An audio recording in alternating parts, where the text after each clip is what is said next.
दोस्तों बीजेपी इस बात पर खुश है कि विपक्ष के खेमे में उसने घुसपैठ कर ली और क्रॉस वोटिंग करवा ली। लेकिन क्या आप जानते हैं कि इस उपराष्ट्रपति के चुनाव में जीत के बावजूद भी एनडीए के अंदर कुछ ऐसे खांचे खुल चुके हैं, ऐसे धागे बीजेपी के अंदर बाहर हो चुके हैं, जगजाहिर हो चुके हैं, जो बीजेपी को सोचने समझने पर मजबूर करने चाहिए। ये मैं नहीं कह रही हूं दोस्तों, ये आज के इस आर्टिकल से मुझे समझने को मिला। दोस्तों आप वरिष्ठ पत्रकार नीरजा चौधरी को खूब सुनते होंगे।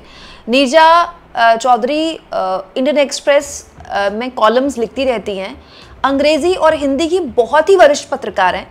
कई सरकारें अपने सामने बनते बिगड़ते नीरजा चौधरी ने देखी हैं और उन्होंने इस उपराष्ट्रपति चुनाव के बाद जो भी घटनाक्रम हुआ उस पर एक बहुत ही बढ़िया आर्टिकल लिखा है। तो मुझे लगता है कि इस आर्टिकल को बीजेपी और बीजेपी के लिए जो लोग जश्न मना रहे हैं उनको समझना चाहिए, देखना चाहिए, क्योंकि इन आर्टिकल्स के जरिए ही हम समझ पाते हैं दोस्तों कि वो कौन सी चीजें हैं राजनीतिक गलियारों में जिसको बीजेपी की जीत के पीछे इग्नोर किया जा रहा है। दोस्तों एनडीए ने तो जीतना ही था, ये तो डे वन से पता था ना विपक्ष को भी और जो चुनाव में शामिल हो रहे हैं उन लोगों को भी कि जीत के लिए एनडीए के पास पूर्ण बहुमत है, बहुमत से ज्यादा ही आंकड़ा है। पॉइंट तो यही था कि क्रॉस वोटिंग क्या एनडीए में होती है कि नहीं होती। एनडीए में तो नहीं हुई लेकिन इंडिया गठबंधन में हो गई। लेकिन इससे इतर बीजेपी के लिए ये जीत अपने आप में बहुत ही सिखाने वाली, बताने वाली जीत है। दोस्तों अपने इस आर्टिकल में वरिष्ठ पत्रकार नीरजा चौधरी यही बता रही हैं। दोस्तों वैसे अंग्रेजी का ये आर्टिकल है और लंबी चौड़ा आर्टिकल है जिसमें बहुत सी चीजें रेखांकित की गई हैं वरिष्ठ पत्रकार द्वारा। वो लिखती हैं, while the outcome was never in doubt, the main question was whether cross voting could occur from the ruling alliance side. There was a talk about fallout of Dhankhar episode, allusions to the growing unhappiness. दोस्तों नीरजा चौधरी ये लिख रही है कि ये तो सबको पता था कि एनडीए के उम्मीदवार जीती जाएंगे, इसमें तो किसी को डाउट था ही नहीं। लेकिन अटकलें इस बात पर लगने लगी कि क्या एनडीए की तरफ से क्रॉस वोटिंग हो सकती है। क्यों? क्योंकि धनखड़ एपिसोड के बाद एक ग्रोइंग अनहैप्पीनेस, एक नाखुशी बढ़ रही है, ये लिखा गया इस आर्टिकल में। आगे वो लिखती हैं, defeat of BJP leader Sanjeev Balyan in local Delhi club election he host for his party colleague Rajiv Pratap Rudy. सब जानते हैं दोस्तों कॉन्स्टिट्यूशन क्लब में क्या हुआ। हाँ, ये कहा जा सकता है कि कॉन्स्टिट्यूशन क्लब में जो हुआ उससे बीजेपी ने सबक ले लिया, वक्त पर चेत गई, नहीं तो कॉन्स्टिट्यूशन क्लब में जो खेल हुआ बीजेपी के साथ उपराष्ट्रपति चुनाव में हो जाता। कॉन्स्टिट्यूशन क्लब में बीजेपी ने ध्यान नहीं दिया। कॉन्स्टिट्यूशन क्लब में क्या हुआ, राजीव प्रताप रूडी कहीं से भी अमित शाह के खास नहीं है।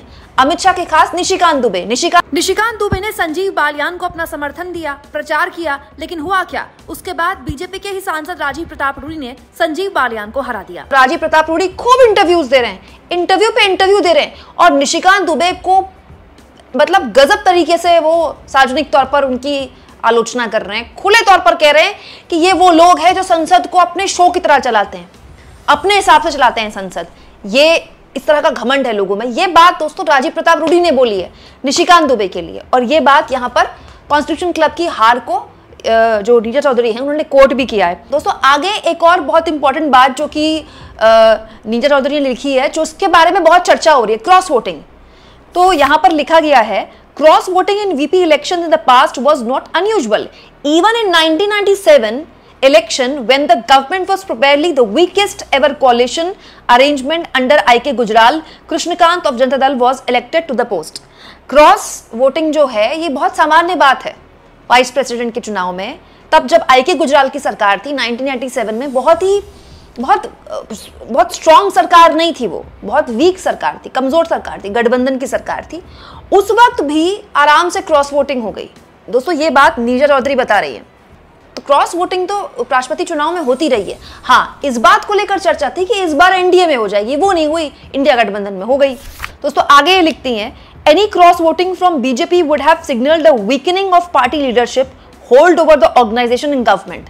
अगर कहीं से भी क्रॉस वोटिंग हो जाती बीजेपी में तो ये बीजेपी आला कमान की जो पकड़ है, जिस तरह से पार्टी में कमजोर हुई है, उसका एक्चुअली में एग्जाम्पल दिखाती।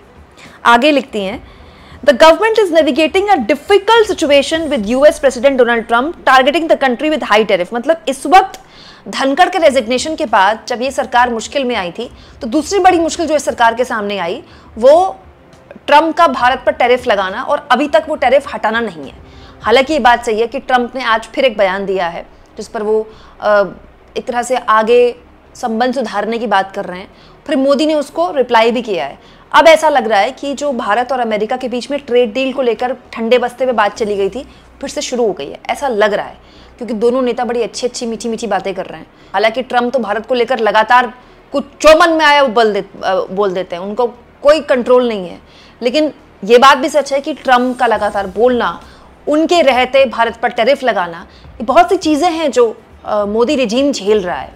और यही वजह है दोस्तों, जो कि इस आर्टिकल में भी लिखा गया है, Dhankhar and earlier with governor Satyapal Malik outsiders bought into the BJP ecosystem. BJP ecosystem में जो बाहरियों को लाया गया, उनको लेकर एक आम सहमति अब बन गई है कि अब बाहरी को शायद उतना मौका ना मिले। दोस्तों, जैसे एक वक्त पे चर्चा थी कि एक पूर्व सीजीआई हैं, उनको यूपी का कैंडिडेट बनाया जा सकता है। मैंने उसी वक्त कह दिया था कि ऐसा कुछ नहीं होने वाला, क्योंकि धनखड़ के बाद बीजेपी और आरएसएस में सहमति बन गई है कि किसी भी हाल में किसी भी ऐसे आदमी को ऐसे इतने बड़े पद में नहीं बैठाएंगे जो खांटी संघी या भाजपाई ना हो।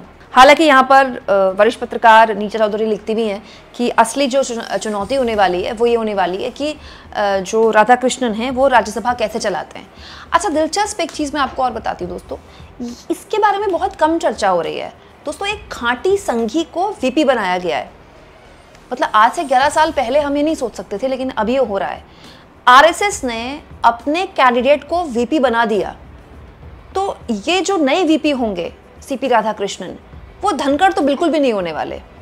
वो उस तरह वाला मामला उनका नहीं रहेगा। दोस्तों, धनखड़ साहब ने तो बाद में रिश्ते खराब हुए, लेकिन अगर आप उनका पूरा जो कार्यकाल देखें, जिस तरह से वो राज्यसभा चलाते थे, मतलब संसद अगर चल रही है तो राज्यसभा की कार्रवाई देखना मुश्किल हो जाता था।